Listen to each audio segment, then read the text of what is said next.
This is Ade Oladipo, putting my ears in, alongside Simon Jordan and Martin O'Neill. We're still getting over what we saw at the Oval. Fascinating end to what has been an incredible test series between England and India, a new rivalry, I guess, building. And growing up, for me, it was always England versus the West Indies, England versus Australia. Now it's England versus India, two young sides as well. So that one could go on and on and on. Let's welcome in the only man I wanted to speak to after this, and that's Steve Harmison. Steve, fascinating end. It's what we want. We want drama. Everyone keeps on saying that cricket needs to, move on to get rid of the Test cricket 2020, 100. No. Test cricket is still the best thing when it produces like that.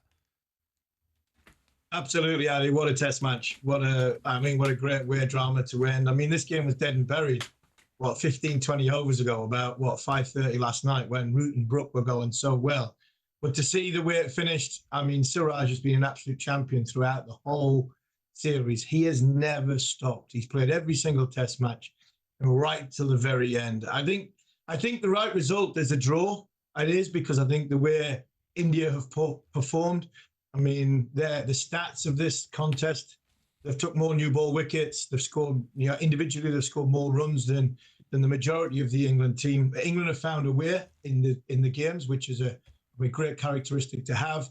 But what a brilliant finish, an absolute humdinger of a finish, and one I think when we look back at the series, we'll say, right, it probably was a draw, fair result. Harmony, we always get carried away in the moment, don't we? The best test match we've ever seen and best one since the Ashes in 2005. How good was it? I mean, you've played in so many good ones. You've watched so many good ones. You've worked on them. How good was this? It's right up there. It's right up there to being one of the best test series. We're getting, sometimes I know I'm biased because I played in the 2005 one. I think the bowlers that were on show during that contest would have an argument to say this wasn't as spicy or as good as what that was, especially the great names on that Australian side. But you, as you described it brilliantly at the top, Test match cricket is been dying.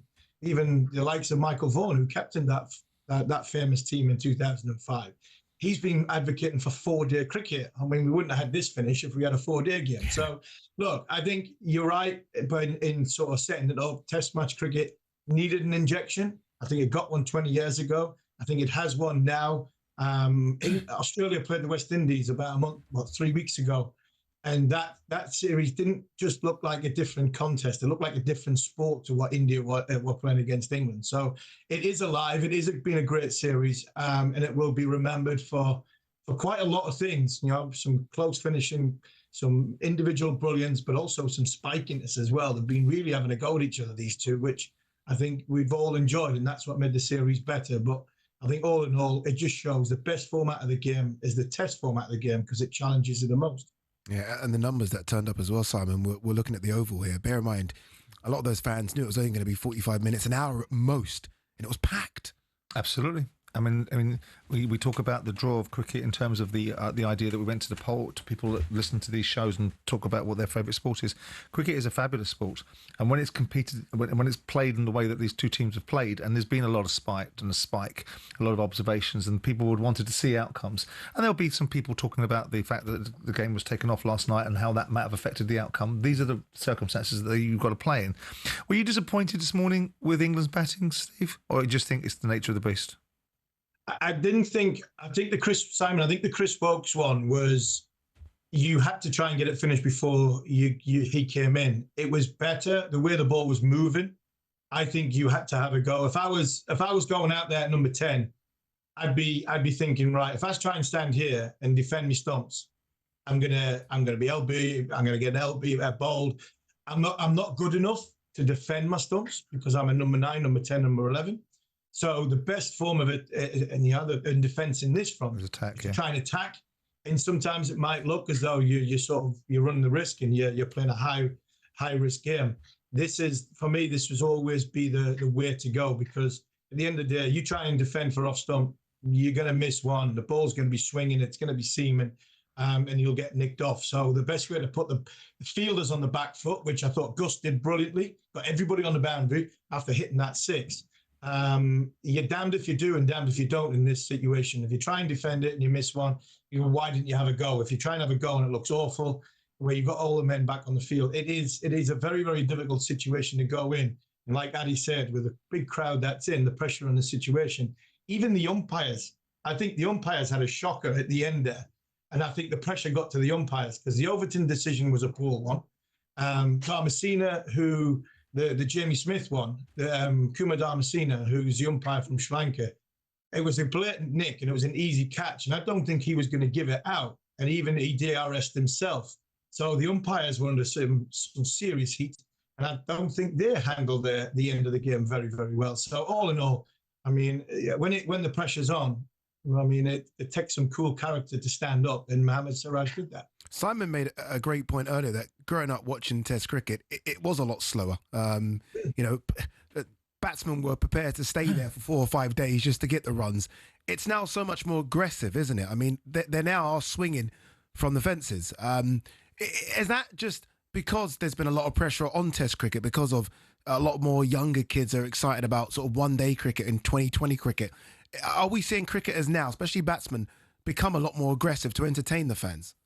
Yeah, it's natural that they're being aggressive because of the formats they play. They play the shortest format, which is T20, then they play the 50-over competition. So a batter now, he is designed to access the ball, where 30 years ago, he was designed to sort of defend the ball. He was designed to deflect the ball. You know, somebody like Nasser Hussain, Michael Atherton, who couldn't get the ball off the square, who couldn't play in white ball cricket. I mean, but as well as that, though, guys, it's an entertainment business. You know, days 1, 2, and 3, you're paying £120 for a ticket. The last thing you want is to watch Jeffrey Boycott get 50 off a day. I mean, you want to see somebody hit some 4s and 6s. So, it's an entertainment game. It's an entertainment business. I think football could learn a lot from the way cricket's transformed because, you know, you watch some of the football matches now. The ball's in play for 52 minutes. It's going sideways and backwards. The 2 centre halves are passing it more than anybody else, and the goalkeeper. And you're thinking, well, tickets cost a lot of money. You've got £100 million centre forward on the field. If you feed them, you'll score. So football could take a little bit of a leaf out of cricket's book. The shorter format has helped the game. It's also helped bowlers because the bowlers have had to redevelop their game into have more skill sets. So I think the game's a lot better because now it's a lot faster. Cheers, Harmy. I was going to ask you about Isak, but we won't. We'll leave it. We'll ask you next time. Fundamentally, England haven't won this. So as much as, Simon, we're praising the fact it was a great Test series, England have a Test series what they haven't won, which they probably should have won. Well, it depends which. Of course, if you're in a situation where you're 2-1 up and going into the final test, and you're in the box seat in that series, in that situation, then you're going to be disappointed. But England are a decent side, and so are India, irrespective of they're going for a slight transition. And as we've discussed and debated, actually, if you look on the balance of play, and people don't win things on the balance of play. Chelsea didn't win the 2012 European Cup final, whatever it was, 2012-2013, because they were a better side. They did it because they got an outcome in that individual game, and circumstances dictate that. That happens sometimes. But and the balance of how the two teams have played over 20-odd days that they've been playing, you would say that India have been slightly the better side. England have had a different mentality and been able to achieve outcomes that put themselves in a situation. So it's not an unpalatable way to finish a series. I looked at Stokes' face watching it from the... Wasn't happy. I don't think he was happy. And neither should he be. Yeah. Because they had an opportunity to win this and go off to Australia on the back of a win and start to build that, because that's going to be a very, very different Test series, a very different set of conditions. The Australians are going to be waiting and looking at England and think, we can pitch it around your earlobes all day and you're not going to like it too much. Some of those batsmen won't like it. And we'll see how we stand up to that, because that always, for me, is the acid test. It's so irritating to watch the Australians and the manner in which they operate, and seeing England previously in situations within the dressing room where Swan's come back from the tour early, or Alistair Cook's had a difficult tour, or you've had Peterson causing mayhem in the dressing room, and the Australians have delighted in it. So whilst it's a great series against India, my eyes will be happily turning now towards the Ashes and seeing if we can do some damage over there, albeit Australia going as the favourites, aren't they? When you mentioned those names there, sort of brought back good memories. Those are good names you mentioned. Harmy mentioned that football could learn from cricket in some ways. What do you think he means there? He spoke about sort of the ball in play in football, and I think there was sort of stats showing that the ball's only in play for 50 minutes in a football game. I don't know what it can learn from cricket, but is there anything there? I'm really not sure what he meant. did he mean? I thought what he was going to say was because the Test match was very exciting, and he's been watching football, and where it's a lot of passing, with a lot of passing, Maybe. passing. Maybe that was the point, but it didn't seem to come across like that there. All it did, he mentioned a couple of players. He mentioned Atherton. He mentioned Jeffrey Boycott. Jeffrey will, of course, retort by saying that he scored 100 hundreds, and it didn't matter how many days it took him to score those runs. He did do. The game has definitely changed, as Simon has said. It's changed, and it probably has changed for the better in terms of excitement. It's really great stuff. But again, I think it's a strange observation from Steve. I like Steve a lot. I think he's a brilliant observer, and he's also a very keen follower of football. What football can learn, yes, we've seen the fact that ball stays out of play too long, and they've already addressed that, talked about it, and tried to get the game into a different space. You've got full stadiums. You've got economics beyond the pale. You've got more engagement than you've ever had before. You're seeing more goals in football than you've had before.